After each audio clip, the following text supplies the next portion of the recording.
¿Cómo están, jóvenes? Buenas tardes. Buenas tardes. Buenas tardes, ingeniero.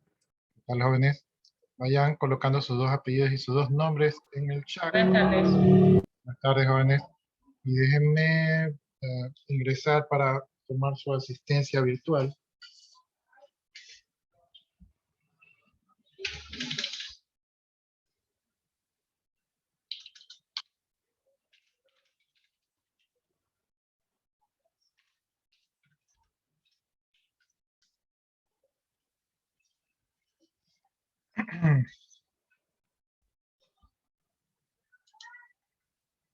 Ya,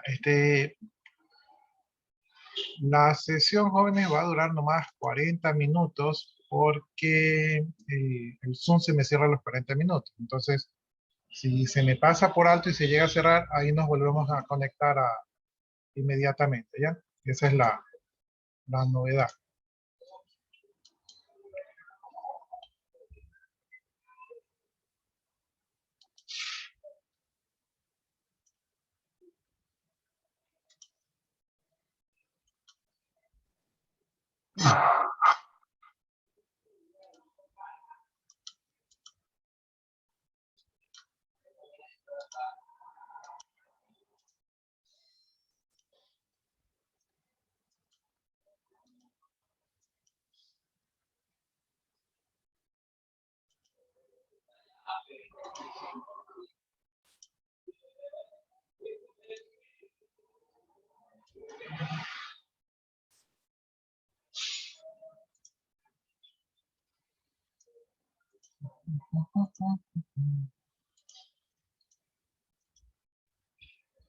Hasta eso vayan colocando sus dos apellidos y sus dos nombres en el chat.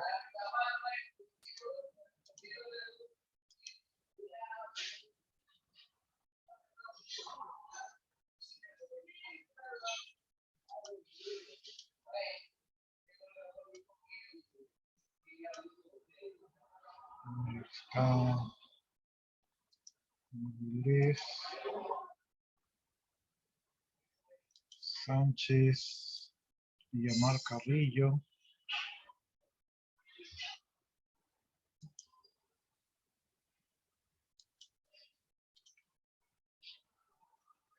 Está Cuello, Ponce, William Rodríguez.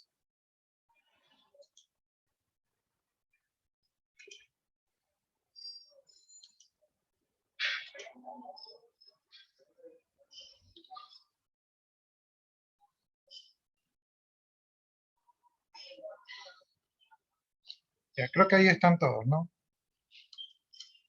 Entonces, los que no están todavía no han llegado son Anguieta, Chango, Irón, Rodríguez Damián, y el resto sí está.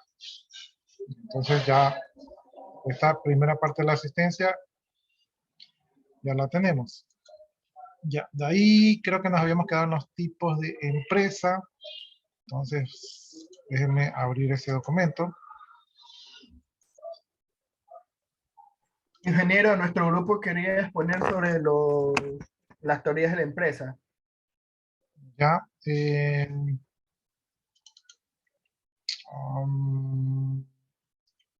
ya, pues abramos entonces con esa exposición. Déjenme ver, necesitan que les comparta pantalla. Sí, por favor.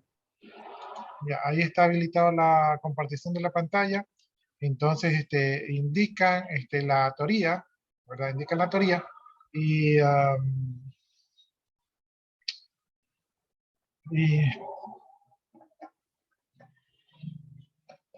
les iba a decir que me pongan los integrantes ahí en el chat, ¿no? Pero me imagino que después han de subir el documento, entonces allí cruzamos información, ¿no? Entonces ahorita simplemente ahí en el chat me ponen la teoría y la persona que va a exponer o lo que van a exponer, ¿verdad? Ahí colocan su nombre y la participación en clase, ¿no? Entonces ya están habilitados, pueden empezar. Ingeniero, igual nosotros estamos manejando ahorita 3 PowerPoints diferentes. Ya al subir el documento lo subimos como un solo documento. Sí, no hay problema. Voy a compartir pantalla, ingeniero. Sí, está habilitado la compartición de pantalla.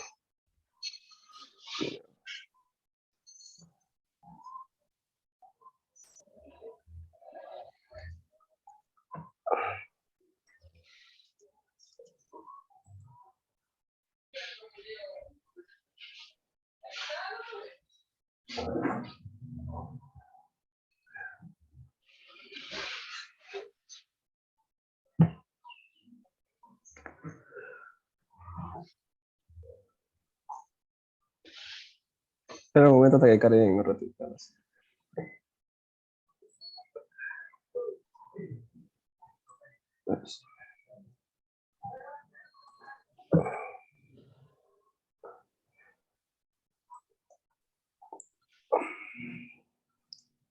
Bueno, voy a hablar sobre las teorías de las relaciones humanas. La teoría de las relaciones humanas es una teoría desarrollada por Elton Mayo que es indicada en la parte más importante y destacada de una organización que es de lo humano. Además, contrasta que una persona está más conectada con el bienestar que lo rodea en cuanto al grupo al que pertenece o al ámbito que la propia tarea que desarrolla. Jorge Elton Mayo nació el 26 de diciembre de 1880 en Adelaida, Australia, el 7 de septiembre de 1949. Fue un teórico social, sociológico y psicológico industrial especializado en teorías de las organizaciones relacionales humanas y en movimientos por las relaciones humanas. Se dice que Elton Mayo es conocido como el padre de los recursos humanos. Este origen de la teoría fue desarrollada como había dicho, como por el psicólogo Elton Mayo, que fue un gran referente en el estudio de las relaciones humanas. Sus estudios de investigación para desarrollar la teoría tienen su origen en la cuarta década del siglo XX.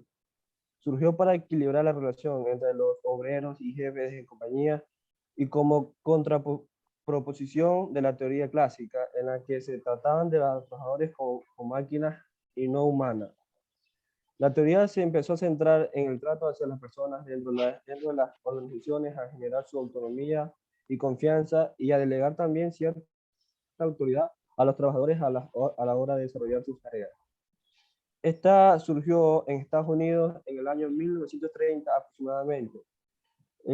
Se enfocó sobre el crítico al enfoque clásico, también en la organización informal de la fábrica, en experimentos de Howard, orientación social y no individual, el concepto del hombre social y la civilización industrializada y el hombre. Una de las características más principales de la teoría de Elton Mayo fue: estudia la organización no como una maquinaria, sino como un grupo de personas a las cuales componen dicha organización. Enfatiza en las personas y basa la teoría concentrándose en la parte humana y ofrece la capacidad de tener autonomía al trabajador y no a la totalidad del jefe o patrón de la organización.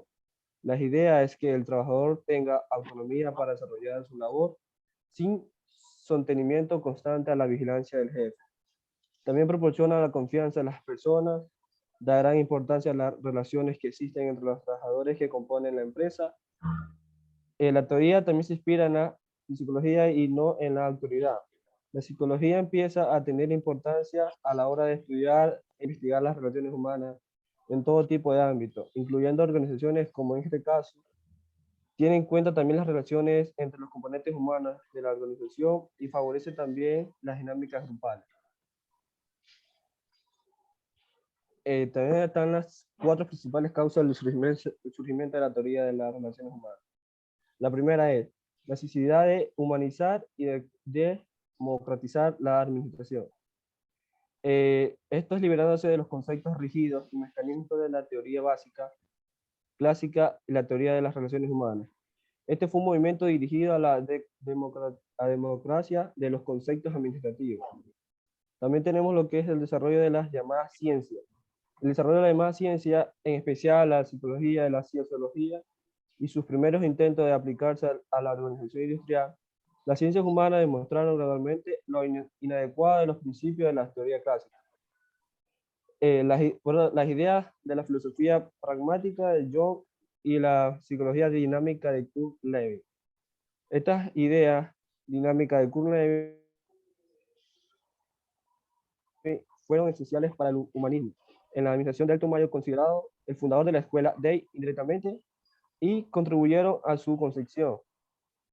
En las conclusiones tenemos que él desarrolló el experimento del hardware. Este experimento fue llevado a cabo entre 1927 y 1932 bajo la coordinación de Elton Mayo. Pusieron en jaque los principales resultados de las teorías clásicas. Experiencia del Hector Neu, de Elton Mayo. Esta se realizó en 1927. El Consejo Nacional de Investigaciones inició sus experimentos en la fábrica Western Electric Company, situada en Chicago, en el barrio Harvard, con la finalidad de determinar la relación entre la intensidad y la iluminación de eficiencia de los obreros y la producción.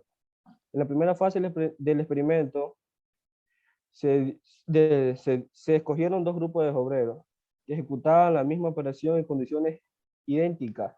Un grupo de reservación, trabajo, intensidad variable de luz, mientras el otro grupo, el control, trabajo de intensidad constante. En la segunda fase, se empezó en abril de 1927 para construir un grupo de observación o un grupo experimental. Fueron seleccionadas seis jóvenes de nivel medio, ni novatas ni expertas. 5 jóvenes montaban los relés, mientras la sexta suministraba las piezas necesarias para mantener un trabajo continuo. La investigación llevada a cabo con el grupo experimental se dividió en 12 periodos para observar cuáles eran las condiciones de rendimiento más satisfactorias. En la tercera fase del experimento se dio lo que es el programa de entrevista. Al poco tiempo, los investigadores, preocupados por las diferencias de actitudes entre los jóvenes del grupo experimental y las del grupo de control, fueron apartándose del interés inicial y de buscar mejores condiciones físicas de trabajo. Y se dedicaron definitivamente a estudiar las relaciones humanas en el trabajo. En la cuarta fase se desarrolló lo que es la sala de observación del montaje de terminales.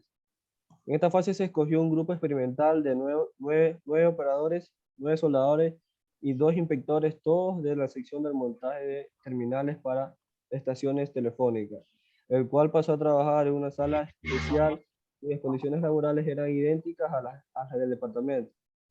El experimento de Hardware fue suspendido en 1932 por razones externas, pero la influencia del resultado en la teoría de administración fue fundamental para cuestionar los principios básicos de la teoría clásica. En ese entonces era dominante. Tenemos una de las funciones básicas de la organización industrial. En la teoría clásica se consideraba a las personas como un trata de máquinas. En las relaciones humanas se trataba a la organización como grupos de personas.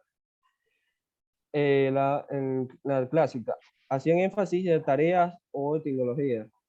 En las relaciones humanas hacían énfasis de las personas.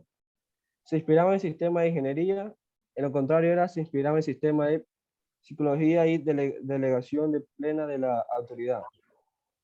Autoridad centralizada, líneas claras de autoridad, autonomía del trabajador, especialización y competencia técnica, confianza y apertura.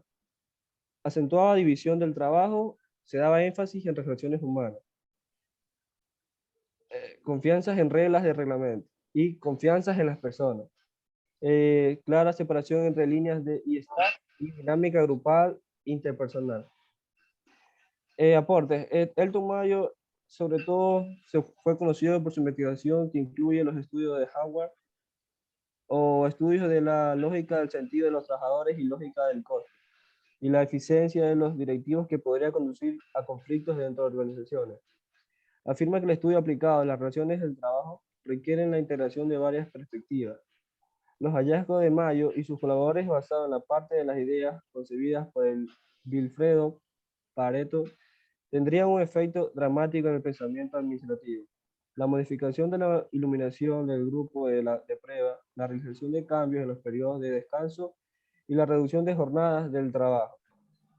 Y la aplicación de variantes en los sistemas de pago de incentivos no parecieron explicar los cambios en la productividad. Así pues, Mayo y sus colaboradores llegaron a la conclusión de que eran otros factores responsables y descubrieron que en general la elevación de la productividad Se debería a factores sociales como la moral de los empleos, la existencia de las satisfactorias internacionales entre los miembros del grupo de trabajo, sentido de pertenencia y la eficiencia de la administración, como un tipo de administración capaz de comprender el comportamiento humano, especialmente el comportamiento grupal, y de favorecerlo mediante habilidades interpersonales como la motivación, la asesoría, la dirección y la comunicación. Este fenómeno producto sobre el hecho de que se pusiera atención en los individuos se conoce como el efecto de Harvard.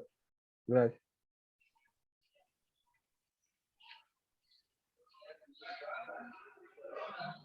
Ya, entonces ponga ahí en el chat, ponga la teoría que acaba de exponer y también póngase el nombre con la participación en clase para tenerlo ahí anotado.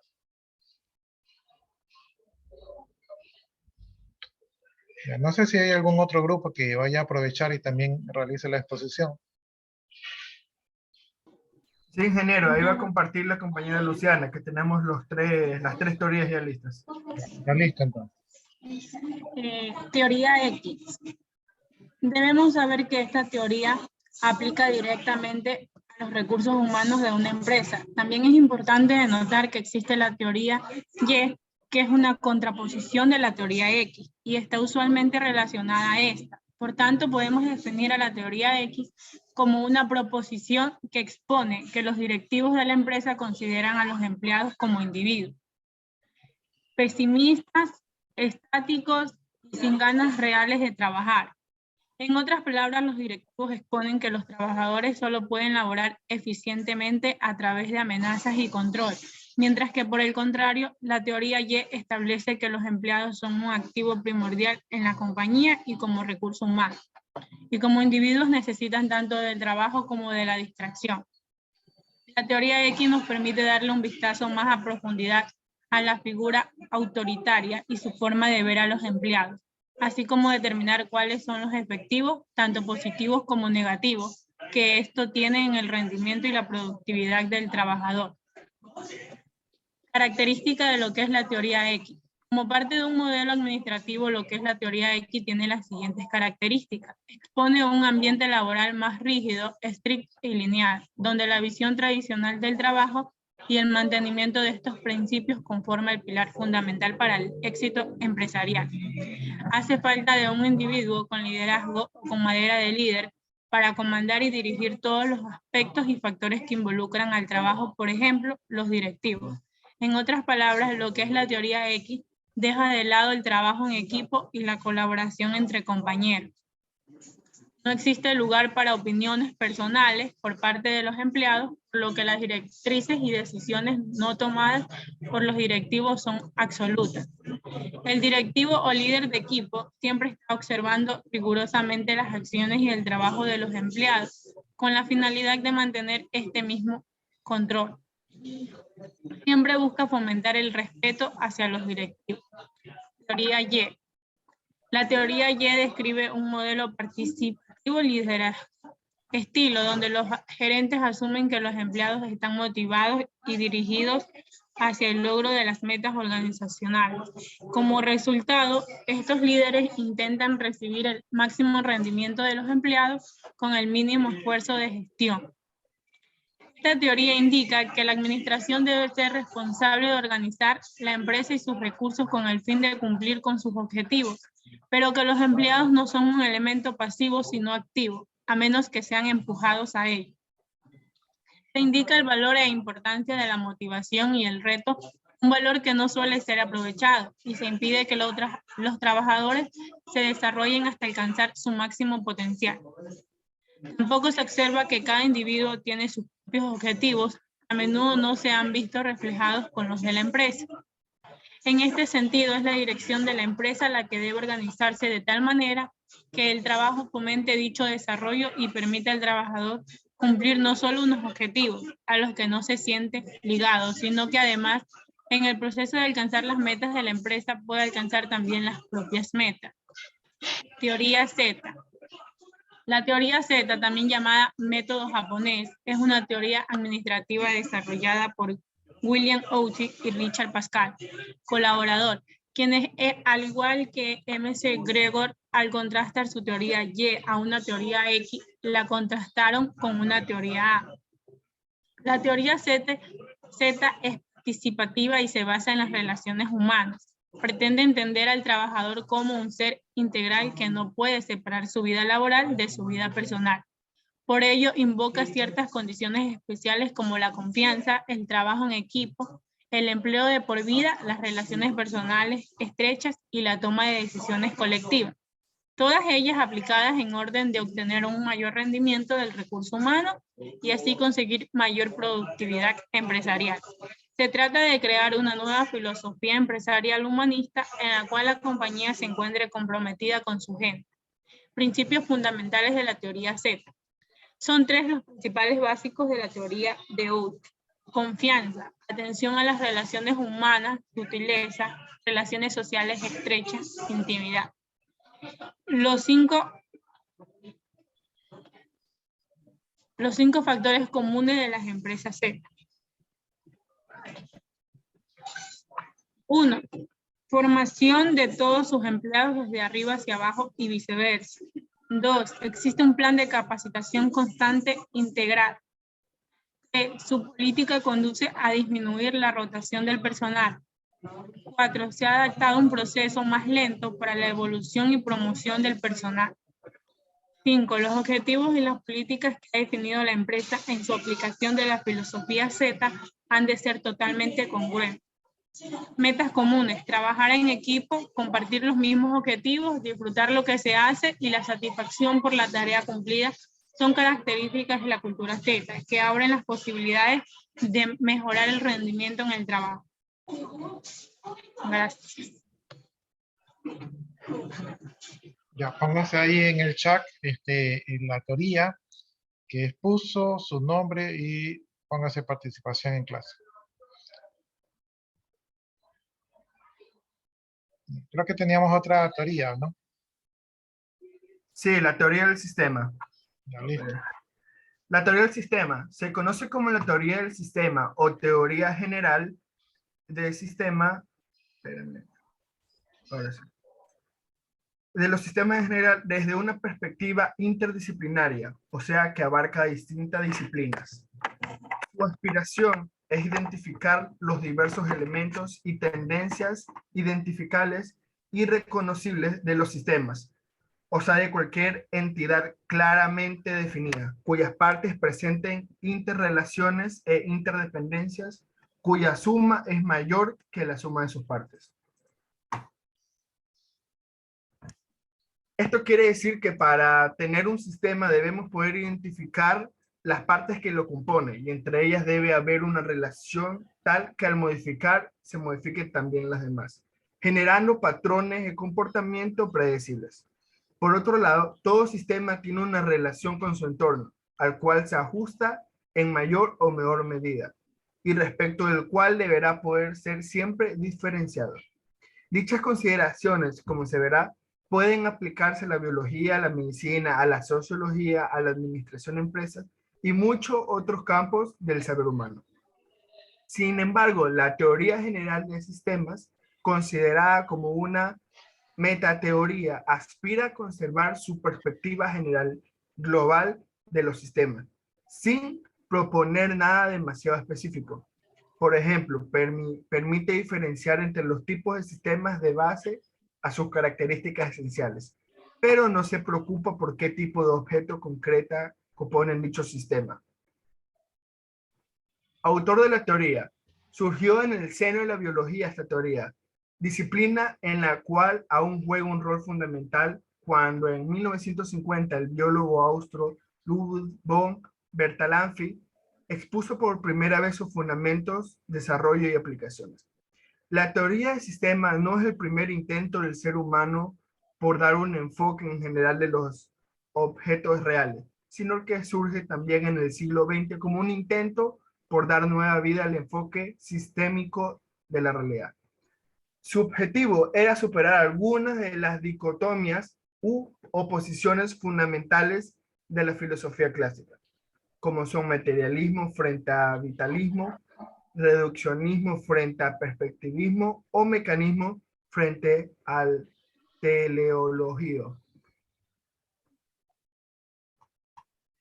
Esta teoría se compone por las entradas, insumos o input, que son aquellos procesos que incorporan información, energía o materia al sistema que provienen de afuera. También podemos ver las salidas, productos o outputs, que son lo obtenido mediante el funcionamiento del sistema y que por lo general salen del sistema al medio externo.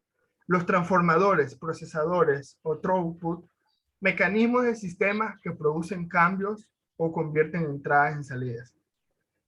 Retroalimentación, aquellos en el que el sistema se convierte en sus salidas en entradas.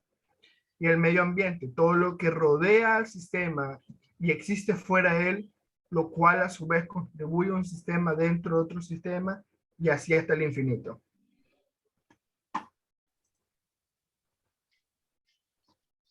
Tipos de sistema. Tenemos aquí 3 tipos de sistemas. El sistema abierto, sistema cerrado y sistemas semiabiertos o semicerrados.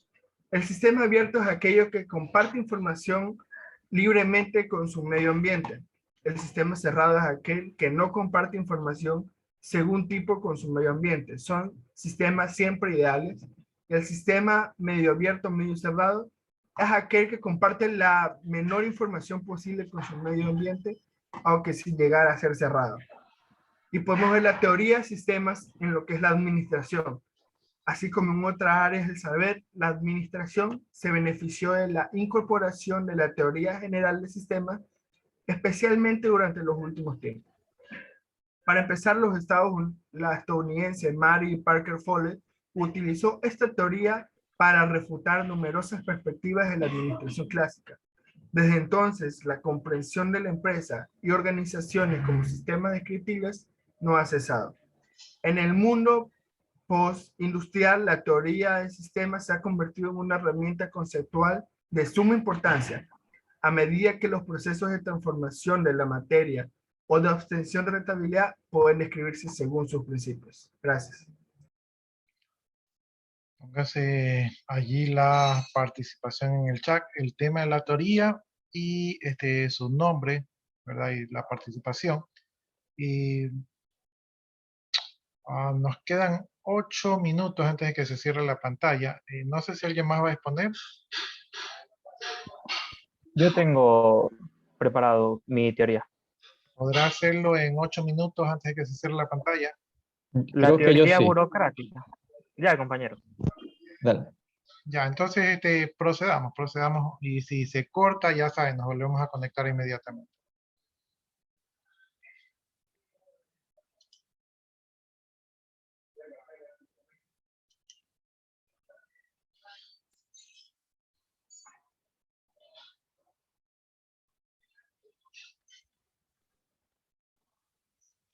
Teoría clásica de la administración.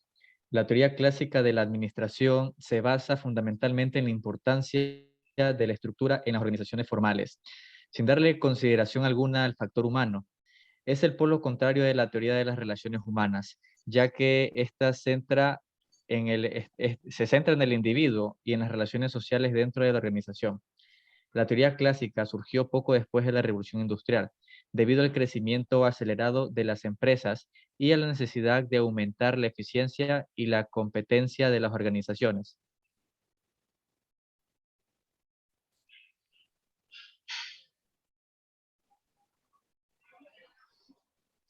Principios de la teoría. División de trabajo para un mejor desempeño en el trabajo. Autoridad. Los gerentes tienen que dar órdenes. Disciplina. Tienen que respetar las reglas y convenios que rigen en la empresa. Unidad de dirección. Es obligación de los departamentos asistir a los demás para lograr las tareas y proyectos que son asignados a cada cual, en lugar de negar ayuda. Unidad de mando. Las instrucciones sobre una operación particulares. 6. Subordinación de intereses individual al bien común. Una preocupación primaria por la organización. Remuneración. Compensación por el trabajo para trabajos iguales, salarios iguales. 8. Centralización. Fayol creía que a los gerentes les corresponde la responsabilidad final. Cadena escalar. La línea de autoridad en una organización pasa en orden de rangos. 10. Orden. Cada individuo debe ocupar el cargo más conveniente para él. 11. Equidad. Los administradores deben ser amistosos y equitativos con los empleados, firme pero justo. 12. Estabilidad del personal. Para un eficiente funcionamiento en la organización, la baja rotación del personal es lo más conveniente. 13. Iniciativa. Darse libertad a los empleados para expresar y llevar a cabo sus ideas, aun cuando a veces se cometan errores. 14. Espíritu de equipo. Todos los departamentos dentro de la empresa deben trabajar unidos y apoyarse cuando sea necesario para lograr una empresa conjunta. Funciones de una empresa. 1. Funciones técnicas relacionadas con la producción de bienes o de servicios de la empresa. Funciones comerciales relacionadas con la compra, venta e intercambio. Funciones financieras relacionadas con la búsqueda y gerencia de capitales. Funciones de seguridad relacionadas con la protección y preservación de los bienes de las personas. Funciones contables relacionadas con los inventarios, registros, balances, costos y estadísticas. Funciones administrativas. Las funciones administrativas coordinan y sincronizan las demás funciones de la empresa. Fayol argumenta que ninguna de las primeras 5 funciones esenciales precedentes tiene la tarea de formular el programa de acción general de la empresa, de constituir su cuerpo social, de coordinar los esfuerzos y de armonizar los actos. Esas atribuciones constituyen a la última función, la administrativa. Funciones de Henry Fayol. 1. Planear. Visualizar el futuro y trazar el programa de acción. 2. Organizar. Construir tanto el organismo material como el social de la empresa. 3. Dirigir. Guiar y organizar al personal. 4. Coordinar. Ligar, unir, armonizar todos los actos de todos los esfuerzos colectivos. Y 5. Controlar. Verificar que todo suceda de acuerdo con las reglas establecidas y las órdenes dadas. Gracias.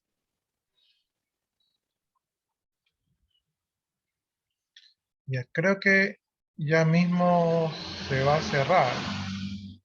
Ah, no, todavía quedan como 3 minutitos. Ya, entonces póngase ahí y déjeme, antes de que se cierre, déjeme copiar ahí las asistencias y las participaciones. Póngase rapidito ahí en el chat la teoría, su nombre y su participación.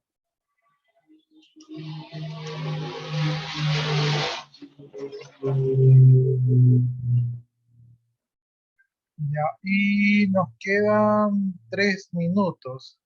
Ya, entonces, creo que otro compañero suyo va a participar, pero esperemos a que se abra la nueva sesión para que no se vaya a interrumpir. ¿Sí? Entonces yo ya copié ahorita su asistencia y también su participación. Entonces vamos a esperar los 3 minutos. No sé si más o menos de lo que han expuesto sus compañeros, pues nos damos cuenta pues que hay varias maneras de administrar, ¿no? Entonces la teoría clásica que recién acabamos de ver es un poco, y la teoría X son un poco, ¿cómo podríamos llamarlo? Como que digamos que ya en estas épocas ya no estamos acostumbrados a esas teorías, porque esas teorías son algo así como, son fuertes, no toman en consideración la parte humana, sino que simplemente dicen hay que trabajar, hay que cumplir, y si usted está enfermo, si usted tiene deudas, nada de eso me importa, ¿no? En cambio, la teoría Y, pues es un poco más conciliadora, ¿verdad? Donde le da más importancia a la parte humana, ¿verdad? Al desarrollo personal de las personas, porque apuesta que una persona contenta trabaja mejor que una persona oprimida, ¿no? La teoría Z me parece que recoge lo mejor de la teoría X y lo mejor de la teoría Y. Es decir, que no todos no todos son eh, colaboradores, ¿verdad? Y por lo tanto hay que presionarlos y hay otros que hay que darles libertad, ¿no? Entonces es una especie de equilibrio entre las dos teorías, ¿no? La teoría de sistemas más bien enfoca el tema de la administración como si se tratase de un sistema. Entonces tampoco no lo veo tan humanizado. Eh, a la final, un buen administrador tiene que conocer la mayoría de estas teorías y aplicarlas según sea el caso. Pero hoy en día se exhorta bastante a la parte humana, ¿verdad? Y al trabajo en equipo. Entonces eso es lo que hoy en día estamos trabajando, ¿sí? Entonces la parte donde se explota al empleado, como que no. Bien, nos queda menos de un minuto, en cualquier momento se cierra. Cuando se cierre volvemos a ingresar y ahí atendemos la participación de sus compañeros, ¿no? En todo caso, espero pues que hasta lo que hemos avanzado de las teorías han estado interesantes, ¿verdad? Y entonces ya con eso ustedes tienen ya unos lineamientos de cómo se debe administrar